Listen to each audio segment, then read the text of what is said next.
Hey everyone, welcome back. Today I wanted to share a brand new piece that I believe is finished. I'm pretty sure at the end of this video you're going to see something that really could be the next evolution of my work as far as how colors and tones and things are combined for my figurative paintings.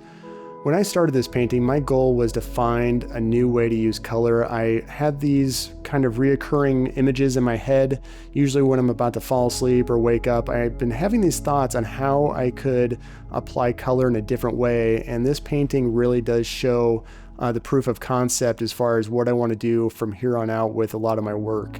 What made this piece also pretty different was that I painted alla prima. I'm painting it all at once. Normally I like to just paint traditionally and then let it dry and then add some interesting abstract elements on top. For this one, I decided to do it all in one shot, and actually it turned out pretty well. I used a fairly straightforward portrait though, so I didn't have to do a lot of complex shape building, so that made all the other things that were more complex a bit easier. Now, because there were constant shifts in color and in tone, all these things really made painting the portrait kind of interesting because it's all broken up into pieces. You're going to see about halfway through this painting process, you're going to see a lot of weird things that don't look very pretty, but by the end of this painting, you'll see how it all comes together. There's different shifts in tone for the portrait, then it goes to different colors, then back to some subtle colors. It's really worked out though, and it is pretty close to what I envisioned in my head and what I want to apply to pretty much all my work, hopefully going on from this point forward.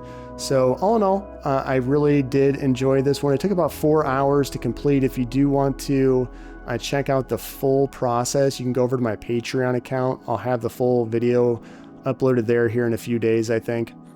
Thanks for watching this. I'm just going to go ahead and put some music on now so you can watch the rest of this process play out. I don't have a name for this painting yet, so feel free to drop a interesting title in the comments. I'd appreciate that. So that's about it. I will talk to you again next week.